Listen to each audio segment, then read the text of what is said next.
So far, I've been talking about my journey along the spiritual path, how I ended up in long-term retreat, and what prompted me to take monastic vows in the first place. And my feeling is that there are a few important lessons to be learnt from these experiences, especially for someone considering their own future prospects and spiritual development. To start off with, it's not enough just to have a predisposition for spirituality. Because without the conducive conditions, for instance, the opportunity to study and practice, then no matter how strong your habitual tendencies, it is unlikely that you will ever be able to practice authentically. In my case, when I was at high school, I scoured the school library for any books I could find on Buddhism. However, amongst the many hundreds of books there, the only one I could find was a penguin paperback version of the Dhammapada. Oh, there was also Siddhartha by Hermann Hesse. But that's not really a Dharma book. That's just a novel in which the historical Buddha appears as a character. So for whatever reason, even though I had a natural interest in Buddhism, I had little or no opportunity to encounter the Dharma and interact with a Buddhist community. Also, even when opportunities do arise, if you are excessively distracted by worldly concerns or otherwise misled by your own mistaken assumptions, even though there is a potential path forward, you will not be able to make use of those opportunities. Again, to use myself as an example, once I moved to London, England, even though there were many potential paths available to me, at that time, because I believed I was able to gain spiritual insight on my own without needing to rely on a particular teacher or spiritual tradition, I did not value those opportunities or appreciate the need to adopt a formal practice. But this is often the case, especially when you're 18 years old, because when you're that young, you are unlikely to be interested in organized religion. Finally, even if such opportunities are present, and also you have the intention to practice, if your life circumstances do not permit you to just go off into the metaphorical cave and meditate, or maybe it's better to say that you think your life and your responsibilities are too important just to abandon them and go off to that cave, then it is unlikely that anything significant will come of your half-hearted interest in the spiritual path. But here's the thing. As it is said, Samsara never stops until you drop it. The meaning of this being, as long as you still see any potential that your mundane activities will bring lasting benefit, you will never be inclined to truly engage in practice. And if you consider your circumstances and responsibilities to be more important than the pursuit of liberation, you will not have any avenue for achieving that liberation. So when I split up with my second wife, then suddenly, and possibly for the first time in my life, I had a genuine opportunity to commit myself to some sort of spiritual practice. But like many people, I was a bit overwhelmed by all the different choices available to me. For example, initially I dedicated much of my time to the practice of Hindu yoga. And this brings us to a further very important point when it comes to the spiritual path, and that is the question of interdependence. And people ask, so why did you end up following the Tibetan Buddhist tradition in the first place? Why not the Theravada or Zen Buddhism? And I did look into these other traditions and also found a lot there that resonated with me. But this is where interdependence comes into play. Because even with all the various conducive conditions in place, you still need some kind of impetus or inception to propel you along your future path. For many, what drives them to spirituality in the first place is the experience of emotional trauma or physical suffering. For example, the death of a loved one, or the onset of chronic illness. And because of encountering difficulties, in our pursuit of healing and well-being, we often turn to spirituality. Once one actually starts looking for the remedies to mundane suffering, often a sequence of events will unfold that leads one to a particular teacher or spiritual tradition. So there is this feeling that somehow things are destined or preordained. And this is the way that many so-called find God or Jesus. Well, I was trapped in a difficult relationship, and not only that, but the circumstances were quite complicated. Because we had 2 young children, and the prospect of them going through a difficult divorce made it feel like there was no potential solution to our problems. And furthermore, whatever I did, it seemed that it would only make things worse and not improve things for myself and the whole family. Like I said, I felt trapped, and that I had nowhere to turn. And I didn't have the courage to leave my wife. On top of that, we were bound up in a complex web of codependency. Part of my transition at this time in my life was fueled by a need to overcome my addictions and dependencies and live a healthier and more spiritual life.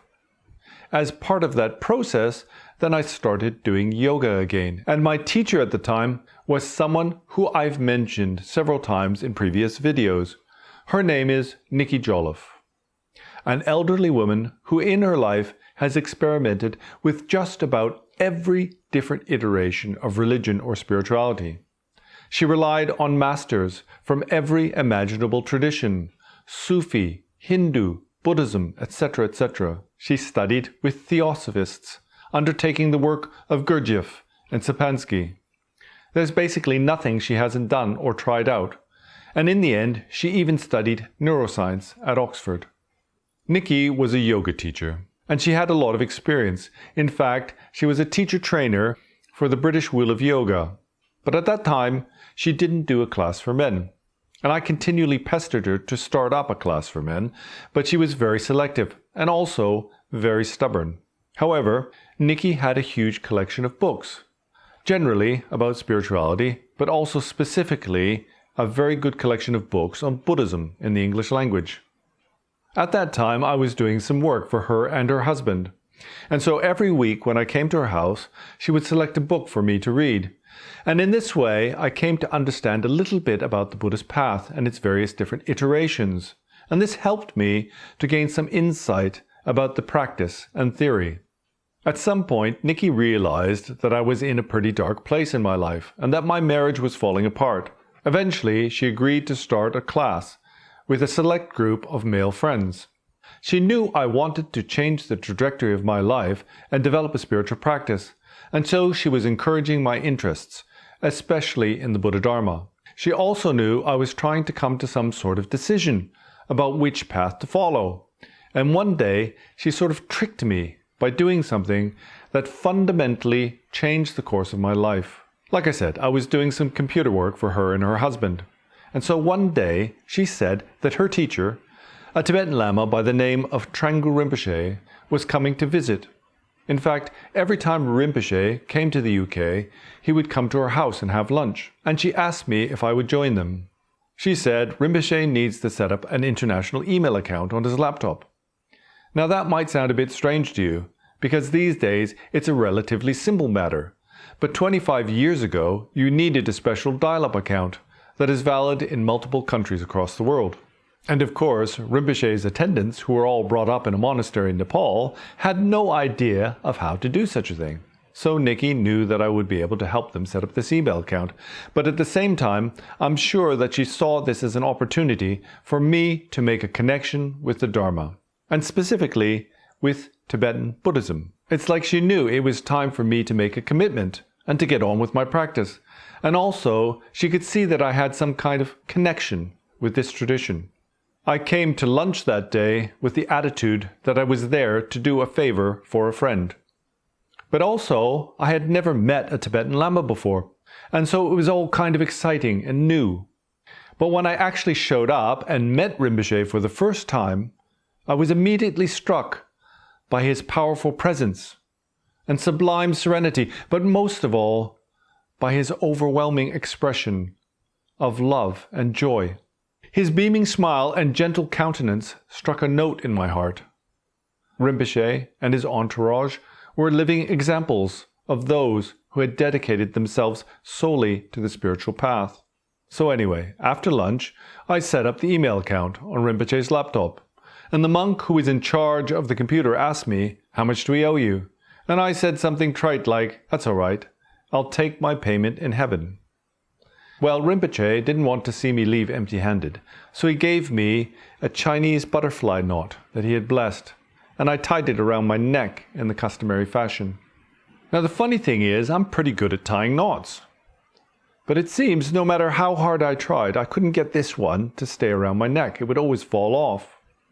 As I said, up until this point, I'd felt trapped in a difficult relationship with no way out and no opportunity to better the situation.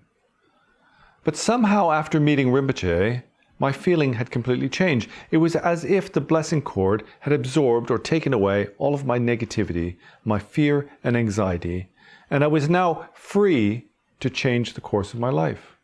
And after that, I found the courage to seek counseling through the local health services, something that I had previously avoided, out of fear and suspicion or uncertainty, whatever it was. But from that day onwards, I had made the decision to leave my old life behind, to leave the old traumatized me behind, and embrace a new future of positivity and possibilities. Karma and interdependence is a strange thing, and I didn't understand at the time the significance of my encounter with Trengor Rinpoche. It was only years later when I finally decided to cut my ties to worldly life and chose to go into retreat. It was then that I discovered that the Drupon, or retreat master, was none other than the retreat master for Trengor Rinpoche's monastery in Nepal, the place where in coming years I was to spend 8 years of my life in retreat, relying on an authentic master. So this encounter with Trengor Rinpoche is what started me off on the path of Tibetan Buddhism.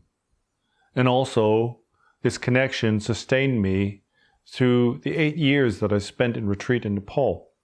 But also, then the very day that I departed to return to Canada to look after my elderly parents, after completing nearly 2 years in the service of this very same Lama, Trengor Rinpoche, broadcasting the final transmission of his entire life's work over the internet to thousands of his students around the world, at the very, very end of the transmission, after we had all offered a mandala, then Rinpoche beckoned me forwards. In thanks for my service, he bestowed upon me a vajra and bell, and a yellow shawl, the symbol of a monastic teaching robe.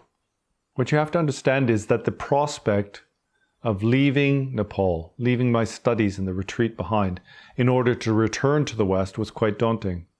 I'd wondered whether I was making the wrong decision.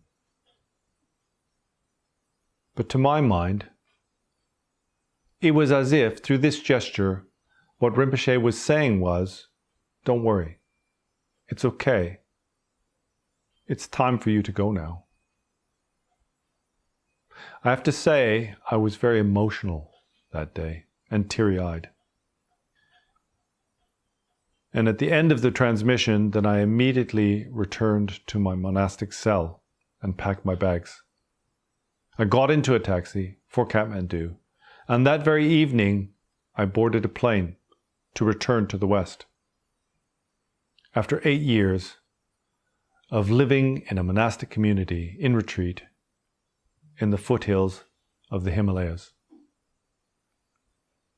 So you see, interdependence is extremely important on the spiritual path. And even if you have all the conducive conditions for practice, you still need a connection to the teachings and a lineage. And once you've decided to leave your mundane life behind, then, as if by magic, based on past life aspirations and connections with your teachers, you will, without a doubt, be carried along your journey to liberation. And this is exactly how it was in my experience, and is directly related to how it is I first went into retreat, and also how I became a monk. But I think I will leave that part of the story for another video. So until then, good luck with your practice, and see you next time.